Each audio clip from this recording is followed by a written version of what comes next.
Assalamualaikum. In this video, we are going to discuss the various method of transport across the cell membrane. तो first of all जो method हम discuss करेंगे वो है diffusion.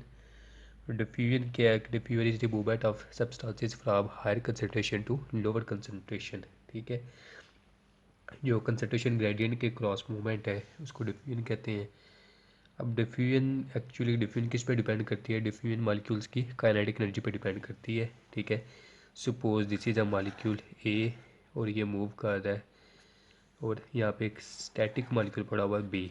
जब ये बी की तरफ मूव कर रहा है तो इसकी जो न्यूक्लियस पे चार्ज है, इसके इलेक्ट्रॉन का चार्ज है, वो बी के न्यूक्लियस को, बी के इलेक्ट्रॉन्स को रिपेल करेगा। ठीक है, रिपल्सिव फोर्सेस डिवेल्प होंगी, अट्रैक्टिव फोर्सेस भी डिवेल्प होंगी, रिपल्सिव फोर्सेस भी डिवेल्प होंगी।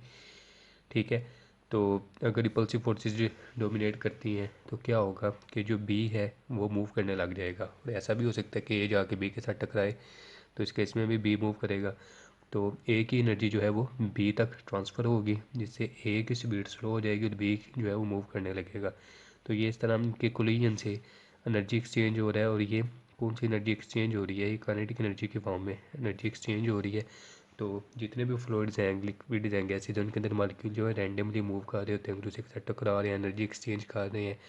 ठीक है, तो उनकी जो मूवमेंट है और कोलिजन है, एक दूसरे के साथ टकरा रहे हैं। उसके अलावा जो कंटेनर है या मेम्ब्रेन है उसके साथ टकराते हैं, तो ये डिफ्यूजन की बेसिस मेथड डिफ्यूजन की वजह बनता है। ठीक है, तो सिंपल डिफ्यूजन की टू टाइप्स आ जाती है आगे, सिंपल डिफ्यूजन और फैसिलिटेटेड डिफ्यूजन। अब सिंपल डिफ्यूजन क्या है कि सिंपल डिफ्यूजन के अंदर कैरियर प्रोटीन इन्वॉल्व नहीं होती। ठीक है, carrier protein is not present. ठीक है, और फैसिलिटेटेड डिफ्यूजन में क्या होता है कि इसके अंदर कैरियर प्रोटीन प्रेजेंट होती है। ठीक है, अब सिंपल डिफ्यूजन के अंदर कैरियर प्रोटीन मौजूद नहीं है, तो सिंपल डिफ्यूजन कैसे होगी? सिंपल डिफ्यूजन सिंपली जो लिपिड बाइलेयर है, लिपिड बाइलेयर से के क्रॉस मूवमेंट होगी। जैसे ये आउटसाइड है मेम्ब्रेन का, दिस इज इनसाइड। ठीक है, तो जो लिपिड सॉल्युबल सब्सटेंसेस हैं या गैसेज हैं, कार्बन डाइऑक्साइड है, कार्बन डाइऑक्साइड, ऑक्सीजन, नाइट्रोजन वगैरह। ठीक है, जो लिपिड सॉल्युबल सब्सटेंसेस हैं ये लिपिड बाइलेयर से हायर कंसनट्रेशन से लोअर कंसनट्रेशन की तरफ मूव कर जाते हैं। ठीक है, ये एक हाइपोथेटिकली मैं बना रहा हूँ। एक्चुअली ऑक्सीजन जो है वो इनवर्ड जा रही होती है, कार्बन डाइऑक्साइड जो है वो आउटवर्ड जा रही होती है। ये सिंपल मैं हाइपोथेटिकली बना रहा हूँ कि ये सब्सटेंसेस हैं और ये लिपिड बाइलेयर को क्रॉस कर सकते हैं। ठीक है, एक तो सिंपल डिफ्यूजन होगी लिपिड बाइलेयर से। ठीक है, उसके अलावा सिंपल डिफ्यूजन होती है चैनल प्रोटीन से। ठीक है, यहाँ पे जैसे सोडियम पड़ा हुआ, सपोज जैसे सोडियम चैनल, तो सोडियम हायर कंसनट्रेशन से लोअर कंसनट्रेशन पे मूव करेगा long concentration gradient through channel. तो सिंपल डिफ्यूजन और होती है चैनल प्रोटीन के ज़रिए। ठीक है, और जो वाटर सॉल्युबल सब्सटेंसेस हैं या वाटर हुड है, तो ये लिपिड बाइलेट से तो मूव नहीं कर सकते। ठीक है, लेकिन चैनल प्रोटीन के क्रॉस ही मूव करते हैं। और वाटर के लिए जो चैनल प्रोटीन्स हैं उनका स्पेसिफिक नेम होता है एक्वापोरिन्स। और एक्वापोरिन्स की 13 डिफरेंट टाइप्स जो हैं वो रिकॉर्ड की गई हैं। ठीक है, अब सिंपल डिफ्यूजन को कौन कौन से फैक्टर जो हैं वो इफ़ेक्ट करते हैं? तो पहला फैक्टर इसमें क्या आ जाता है? कंसनट्रेशन का। तो नेट डिफ्यूजन जो है वो कंसनट्रेशन की प्रोपोर्शन होती है, concentration outside minus concentration inside. ठीक है, यानी कि सब्सटेंस की मेम्ब्रेन के क्रॉस कंसनट्रेशन क्या है, बाहर की तरफ ज़्यादा है या अंदर की तरफ ज़्यादा है। तो अगर आउटसाइड से इनसाइड की कंसनट्रेशन को निकाल के जवाब पॉजिटिव आ जाए तो इसका मतलब है बाहर की तरफ कंसनट्रेशन ज़्यादा है, तो डिफ्यूजन जो है वो बाहर से अंदर की तरफ होगी। और अगर इसका जवाब नेगेटिव आए तो इसका मतलब है अंदर की तरफ कंसनट्रेशन ज़्यादा है, तो इस केस में जो डिफ्यूजन है वो अंदर से बाहर की तरफ होगी। उसके अलावा ये टेम्परेचर पे डिपेंड करती है, क्योंकि डिफ्यूजन डिपेंड कर रही है काइनेटिक एनर्जी पे और काइनेटिक एनर्जी डिपेंड करती है टेम्परेचर पे। तो जितना टेम्परेचर ज़्यादा होगा उतनी काइनेटिक एनर्जी ज़्यादा होगी, उतना मॉलिक्यूल्स ज़्यादा मेम्ब्रेन के साथ कोलाइड करेंगे, तो उतना डिफ्यूजन जो है वो ज़्यादा होगी। ठीक है, टेम्परेचर डायरेक्टली प्रोपोर्शन है डिफ्यूजन के। उसके अलावा रेट ऑफ डिफ्यूजन किस पे डिपेंड करता है? ये सब्सटेंस की परमिएबिलिटी पे डिपेंड करता है। जितना सब्सटेंस परमिएबल होगा उतनी डिफ्यूजन ज़्यादा होगी। जितनी मेम्ब्रेन के अंदर पोर्स या चैनल ज़्यादा होंगे सब्सटेंस के, उतनी डिफ्यूजन ज़्यादा होगी। ठीक है, तो ये फैक्टर जो है डिफ्यूजन को अफेक्ट करते हैं। उसके अलावा प्रेशर जो है डिफ्यूजन को अफेक्ट करता है। प्रेशर के इफेक्ट को हम कुछ इस तरह एक्सप्लेन करते हैं कि सपोज दिस इज़ मेम्ब्रेन, ठीक है। ये मेम्ब्रेन के अंदर एक चैनल पड़ा हुआ है, ठीक है, और इस साइड पे ये काफ़ी सारे मॉलिक्यूल्स हैं, ठीक है, और इस साइड पे कंसनट्रेशन मॉलिक्यूल्स की कम है। तो अब मॉलिक्यूल जो है ये मेम्ब्रेन के साथ टकरा रहे हैं, कुछ मॉलिक्यूल चैनल के सामने आएंगे तो वो दूसरी तरफ गुजर जाएंगे, ठीक है। अब अगर इस साइड पे हम पिस्टन लगा के ज़्यादा प्रेशर अप्लाई करते हैं तो जो मॉलिक्यूल इधर टकरा रहे हैं उनकी तादाद जो है वो इंक्रीज़ हो जाएगी और ज़्यादा मॉलिक्यूल दूसरी साइड पे जाएंगे। जैसे जैसे हम इस साइड से प्रेशर जो है इंक्रीज़ करते चले जाएंगे तो वैसे वैसे मॉलिक्यूल जो है ज़्यादा से ज़्यादा मॉलिक्यूल दूसरी साइड पे ट्रांसपोर्ट होंगे। तो इस तरह प्रेशर बढ़ाने से जो डिफ्यूजन है वो इंक्रीज़ होगी, ठीक है। इसके अलावा कौन सा फैक्टर अफेक्ट करता है? इसके अलावा इलेक्ट्रिक ग्रेडियंट जो है ये भी डिफ्यूजन पे असरअंदाज होता है। इलेक्ट्रिक ग्रेडियंट डिफ्यूजन पे किस तरह असरअंदाज होता है इसको मैं यूँ एक्सप्लेन करता हूँ यहाँ पे नीचे कि सपोज कि ये मेम्ब्रेन है, ठीक है। इस साइड पे काफ़ी सारे नेगेटिव चार्ज पार्टिकल पड़े हुए हैं, ठीक है, नेगेटिव पार्टिकल्स हैं। इस साइड पे नेगेटिव पार्टिकल्स कम हैं, लेट्स से इस साइड पे सिर्फ 3 पड़े हुए हैं, इस साइड पे काफ़ी ज़्यादा है, ठीक है। तो अभी क्या होगा कि अभी जो हायर कंसनट्रेशन से negative charge particle lower concentration की तरफ मूव करेंगे और ये मूवमेंट उस वक्त तक जारी रहेगी जब तक ये इक्विलिब्रियम नहीं आ जाती। लेकिन अगर हम इधर एक इलेक्ट्रिक ग्रेडियंट अप्लाई कर दें, यानी कि इस साइड पे हम नेगेटिव चार्ज अप्लाई कर देते हैं और इस साइड पे हम पॉजिटिव चार्ज अप्लाई कर देते हैं, ठीक है, तो क्या होगा कि जो मूवमेंट है पार्टिकल्स की वो यहाँ से स्पीड अप होगी, ठीक है। ज़्यादा से ज़्यादा नेगेटिव पार्टिकल जो है इस साइड पे मूव करेंगे, ठीक है। तो इन दी एंड क्या होगा कि इस साइड पे नेगेटिव पार्टिकल्स काफ़ी ज़्यादा हो जाएंगे, ठीक है। यानी कि इक्विलिब्रियम कंसंट्रेशन के लिहाज से दोनों साइडों पे इक्विलिब्रियम नहीं आएगी और इस साइड पे नेगेटिव पार्टिकल जो है वो कम हो जाएंगे। अब इस स्टेट में क्या है कि कंसंट्रेशन जो है अगेन इनबैलेंस है, ठीक है। लेकिन अब जो इस तरफ कंसंट्रेशन ज़्यादा तो ये कंसंट्रेशन वापस बैकवर्ड जो है डिफ्यूज़ करने की कोशिश करेगी, लेकिन इलेक्ट्रिकल ग्रेडियंट इसको ऑपोजिट डायरेक्शन में फोर्स लगाएगा, ठीक है। इस साइड वाला नेगेटिविटी इसको रिपेल करेगी और पॉजिटिविटी अट्रैक्ट करेगी, इसको दूसरी साइड पे नहीं जाने देगी, ठीक है। तो इलेक्ट्रिक ग्रेडियंट इस तरफ फोर्स लगा रहा होगा, कंसंट्रेशन ग्रेडियंट इस तरफ फोर्स लगाएगा, तो क्या होगा कि जो इनकी डिफ्यूजन है वो रुक जाएगी, ठीक है। तो ये जिस पोटेंशियल पे मेम्ब्रेन के क्रॉस जो पोटेंशियल होगी जब ये रुक जाएगी डिफ्यूजन, उसको नर्स्ट पोटेंशियल का नाम दिया जाता है, ठीक है। इसका फार्मूला भी है, स्पेसिफिक फार्मूला, ठीक है। वो फार्मूला है -61 ± 61 log C1/C2। तो C1 इस साइड पे कंसंट्रेशन, C2 इस साइड की कंसंट्रेशन है, ठीक है। तो इससे ये पोटेंशियल आ जाती है। लेकिन ये जो फार्मूला है ये फार्मूला अगेन हम अच्छे से पढ़ेंगे नर्व फिजियोलॉजी में, ठीक है। तो ये डिफरेंट फैक्टर्स डिफ्यूजन पे असरअंदाज होते हैं। क्या क्या थे वो? कंसंट्रेशन, टेम्परेचर, परमेबिलिटी, मेम्ब्रेन के अंदर चैनल्स या पोर्स, प्रेशर और इलेक्ट्रिक ग्रेडियंट, ठीक है। नेक्स्ट हम आ जाते हैं फैसिलिटेटेड डिफ्यूजन की तरफ। अब फैसिलिटेटेड डिफ्यूजन के अंदर कैरियर प्रोटीन जो है मौजूद होती है, ठीक है।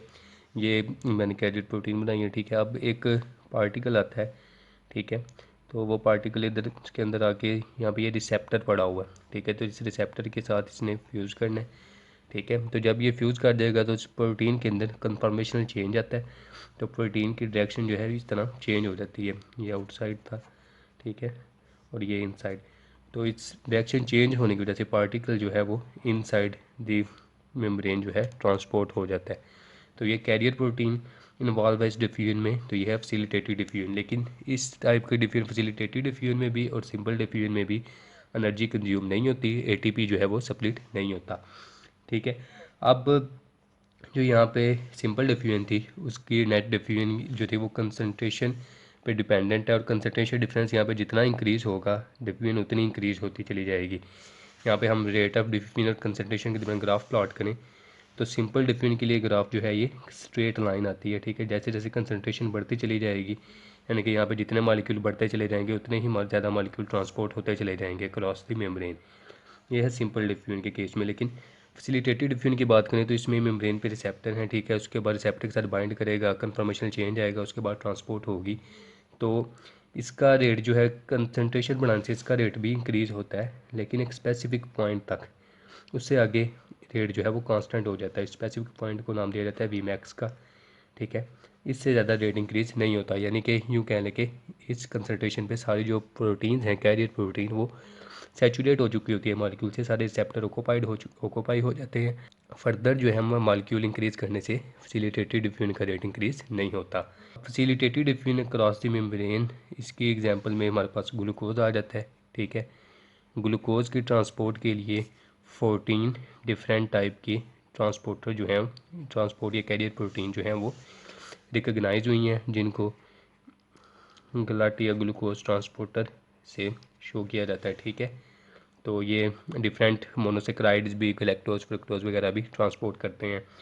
अब जो फैसिलिटेटेड डिफ्यूजन है, इसका रेट जो है सिंपल डिफ्यूजन से फास्ट होता है, और फैसिलिटेटेड डिफ्यूजन जो है ये स्टेरोस्पेसिफिसिटी पे भी डिपेंड करती है, यानी कि डी ग्लूकोज और एल ग्लूकोज से भी इस पर फ़र्क पड़ता है फैसिलिटेटेड डिफ्यूजन पे, लेकिन सिंपल डिफ्यूजन पे इससे इफेक्ट नहीं पड़ता। इसके अलावा कंपटीटर जो हैं वो भी फैसिलिटेटेड डिफ्यूजन को इफेक्ट करते हैं, जैसे गलैक्टोज जो है वो फैसिलिटेटेड डिफ्यूजन में ग्लूकोज के साथ कम्पीट करता है, ठीक है। तो ये कुछ डिफरेंसेस भी थे सिंपल डिफ्यूजन और फैसिलिटेटेड डिफ्यूजन के। आगे नेक्स्ट टॉपिक है हमारा ऑस्मोसिस। ऑस्मोसिस को हम किस तरह डिफाइन करते हैं? Movement of water molecules, movement होती है वाटर मॉलिक्यूल्स की area of low solute concentration से टुवर्ड हाई सोल्यूट कंसनट्रेशन, यानी कि ऑस्मोसिस में वाटर मॉलिक्यूल मूव करते हैं ऐसे सॉल्यूशन से जिसमें सोल्यूट की लो कंसनट्रेशन है, उससे हाई सोल्यूट कंसनट्रेशन वाले सॉल्यूशन की तरफ, ठीक है। यानी कि कंसनट्रेशन, सोल्यूट की कंसनट्रेशन डिफरेंस की वजह से वाटर की मूवमेंट हो रही है across a semi permeable membrane, this is osmosis, ठीक है। इसको किस तरह एक्सप्लेन करते हैं? ये एक सेमी परमिएबल मेम्ब्रेन है, ठीक है, और इस तरफ सॉल्यूशन है हाई सोल्यूट कंसनट्रेशन का, इस तरफ बहुत ज़्यादा सोल्यूट पड़ा हुआ है, ठीक है। ये सॉल्यूशन कह लें इसको, ये बी है, और इस साइड पे सोल्यूट कंसनट्रेशन जो है बहुत कम है, ठीक है। तो लेकिन वॉल्यूम दोनों सॉल्यूशन का सेम है। तो वॉल्यूम सेम है, इसका मतलब है कि जो सॉल्यूशन ए है इसके अंदर सोल्यूट कम है, और सॉल्वेंट यानी कि वाटर इस साइड पे ज़्यादा है, यानी कि इस साइड पे मोर वाटर है और लेस सोल्यूट है, ठीक है। इस साइड पे मोर सोल्यूट है और लेस वाटर है। तो क्या होता है कि वाटर जो है अपनी हायर कंसनट्रेशन से लोअर कंसनट्रेशन की तरफ मूव करता है, यानी कि वाटर लेस सोल्यूट वाले सॉल्यूशन से हायर सोल्यूट वाले सॉल्यूशन की तरफ मूव करता है क्रॉस सेमी परमिएबल मेम्ब्रेन। तो ये जो मूवमेंट है वाटर की, इसको नाम दिया जाता है ऑस्मोसिस का, ठीक है। अब ऑस्मोसिस से रिलेटेड एक टर्मिनोलॉजी है ऑस्मोटिक प्रेशर, ठीक है। ऑस्मोटिक प्रेशर से मुराद वो प्रेशर है जो हम सॉल्यूशन बी पे अप्लाई करें तो जो सॉल्यूशन ए से वाटर की मूवमेंट हो रही है, डिफ्यूजन हो रही है, वो रुक जाए, यानी कि pressure required to stop osmosis, ठीक है। ऑस्मोसिस को रोकने के लिए जो प्रेशर रिक्वायर्ड है इसको ऑस्मोटिक प्रेशर कहते हैं। अब इस साइड पे डिफ्यूजन हो रही है, इस साइड से आप प्रेशर अप्लाई कर दें, ठीक है, तो जो डिफ्यूजन है वाटर मॉलिक्यूल की वो रुक जाएगी। वैसे भी अगर प्रेशर ना भी अप्लाई करें तो ग्रेजुअली सॉल्यूशन बी खुद इतना प्रेशर डेवलप कर लेगा कि ऑस्मोसिस को स्टॉप करवा देगा। इसके हम यूँ एक्सप्लेन करते हैं इस डायग्राम में, ये देखें तो यहाँ पे बी सॉल्यूशन है, ये ए सॉल्यूशन है। ए सॉल्यूशन में सोल्यूट कंसनट्रेशन ज़्यादा थी, बी में कम थी। बी में सपोज कर लें कि प्योर वाटर था, ठीक है। तो क्या हुआ कि वाटर जो है बी से ए की तरफ मूव करता है, ठीक है, जिसकी वजह से ए में वाटर कंसनट्रेशन बढ़ गया और इसका जो कॉलम है वो अपवर्ड मूव कर गया, ठीक है, और बी का कॉलम जो है वो डाउनवर्ड रह गया, ठीक है। अब वाटर की मूवमेंट हुई, वाटर की movement concentration difference, solute concentration difference की वजह से वाटर की मूवमेंट हुई, ऑस्मोसिस हुई, जिससे ए कॉलम अपवर्ड जो है मूव कर गया। अब ए कॉलम अपवर्ड मूव करने की वजह से क्या हुआ है कि जो ए कॉलम का प्रेशर है जो इधर सेमी परमिएबल मेम्ब्रेन पे एक्सर्ट कर रहा है, वो इंक्रीज़ होता चला जाता है। जैसे जैसे इसकी हाइट बढ़ रही है, इसका नीचे लगने वाला प्रेशर जो है वो भी इंक्रीज़ हो रहा है। तो एक टाइम आएगा कि जब प्रेशर इतना इंक्रीज़ हो जाएगा कि वाटर मॉलिक्यूल की ऑस्मोसिस को स्टॉप कर देगा। तो वो जो प्रेशर होगा वो होगा ऑस्मोटिक प्रेशर। ठीक है। अब ऑस्मोटिक प्रेशर जो है ये मॉलिक्यूल्स की नंबर पे डिपेंड करता है। Depends for molecules number. ठीक है, मॉलिक्यूल के मास पे ये डिपेंड नहीं करता। क्यों नहीं करता?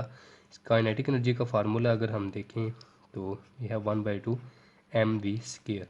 अब इसकी एक्सप्लेनेशन ये दी जाती है कि इसके अंदर सोल्यूट के लार्ज पार्टिकल्स भी हैं, मतलब सपोज इस साइज़ के पार्टिकल भी हैं, इस साइज़ के पार्टिकल भी हैं। ठीक है, तो गिवन टेम्परेचर पे, स्पेसिफिक टेम्परेचर पे जो स्मॉल साइज़ पार्टिकल हैं उनकी वेलोसिटी ज़्यादा होती है। मास चाहे कम है लेकिन वेलोसिटी ज़्यादा है। और लार्ज साइज़ पार्टिकल का मास ज़्यादा है लेकिन उनकी वेलोसिटी कम होती है।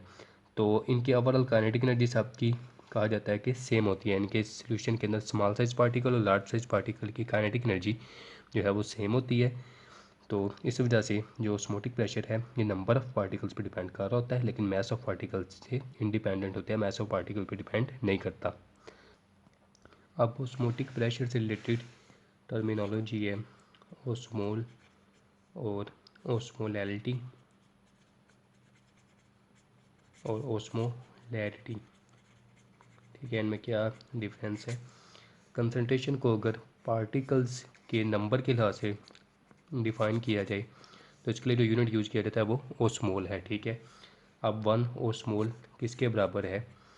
1 ओस्मोल बराबर होता है 1 एन ए नंबर के, यानी कि एवोगैड्रो नंबर ऑफ पार्टिकल्स के, जो 6.02 मल्टीप्लाई 10⁻23 पार्टिकल्स बनते हैं।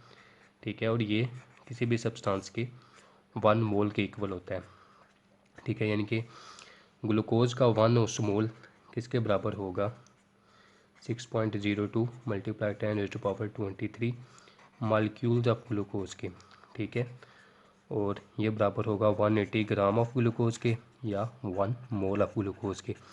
लेकिन यही अगर चीज़ अगर हम आयनिक सब्सटेंस के लिए डील करें, यानी कि NaCl का हम 58.5 ग्राम ले लें। ठीक है, तो ये 1 मोल है NaCl का, लेकिन ये टूट के सॉल्यूशन के अंदर 2 आयंस देता है, तो नंबर ऑफ़ पार्टिकल जो हैं वो Na या एवोगाड्रो नंबर का डबल हो जाता है।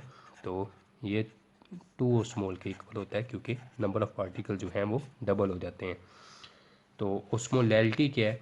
ओस्मोलैरिटी को हम इस तरह डिफाइन करते हैं कि नंबर ऑफ़ ओस्मोल्स पर किलोग्राम ऑफ सॉल्यूशन। ठीक है, 1 किलोग्राम के अंदर कितने ओस्मोल जो हैं वो डिज़ोल्व्ड हैं, इसको हम नाम देते हैं ओस्मोलैरिटी का। और ओस्मोलैरिटी क्या है? ओस्मोलैरिटी नंबर ऑफ ओस्मोल्स पर लीटर ऑफ सॉल्यूशन, यानी कि अगर आप सॉल्यूशन को किलोग्राम में यूज़ कर रहे हैं तो ये ओस्मोलैरिटी है, अगर वॉल्यूम उसका यूज़ कर रहे हैं तो ये ओस्मोलैरिटी है। तो इन दोनों के अंदर ज़्यादा डिफरेंस नहीं है, लेस देन 1% का डिफरेंस आता है। यानी कि ओस्मोलैरिटी को यूज़ करें या ओस्मोलैरिटी को यूज़ करें तो जो रिजल्ट्स हैं उन पे ज़्यादा फ़र्क नहीं पड़ता। अब इसका बॉडी के अंदर, बॉडी के सॉल्यूशंस के क्या तल्लक है? तो बॉडी के अंदर जो कंसंट्रेशन है पार्टिकल्स की वो होती है 300 मिली ओस्मोल। ठीक है, 300 मिली ओस्मोल। अब क्या करना है हमने, जो 1 ओस्मोल है, 1 ओस्मोल कितना प्रेशर एक्सर्ट कर सकते हैं? 19,300 मिलीमीटर Hg। 1 ओस्मोल इतना ओस्मोटिक प्रेशर जो है एक्सर्ट करता है। तो 1 मिली ओस्मोल कितना एक्सर्ट करेगा? ठीक है, 1 मिली ओस्मोल जो है उसका प्रेशर फाइंड करने के लिए इसको 1000 पे डिवाइड करें तो ये आ जाएगा 19.3 मिलीमीटर Hg। तो बॉडी के अंदर चूँकि 300 मिली ओस्मोल है तो इसको 300 से मल्टीप्लाई करें तो बॉडी के अंदर ऑस्मोटिक प्रेशर इन बॉडी आ जाएगा 300 मल्टीप्लाई 19.3, तो ये आ जाता है अप्रॉक्सीमेट 5790 मिलीमीटर Hg। यह है calculated value of osmotic pressure in body. लेकिन जो मेजर्ड वैल्यू है ऑस्मोटिक प्रेशर की बॉडी के अंदर वो 5500 मिलीमीटर Hg है। तो ये डिफरेंस क्यों है? कैलकुलेटेड और मेजर्ड वैल्यू में। एक्चुअली कैलकुलेटेड वैल्यू का ये ज्यूम करके निकाली जाती है कि जो आयंस हैं वो टोटली इंडिपेंडेंट है, 100% इंडिपेंडेंटली मूव कर रहे हैं। लेकिन बॉडी के अंदर आयंस जो हैं वो 100% इंडिपेंडेंटली मूव नहीं करते। जैसे सोडियम पॉजिटिव है, Cl नेगेटिव है, कैल्शियम पॉजिटिव है, सल्फेट जो है नेगेटिव है।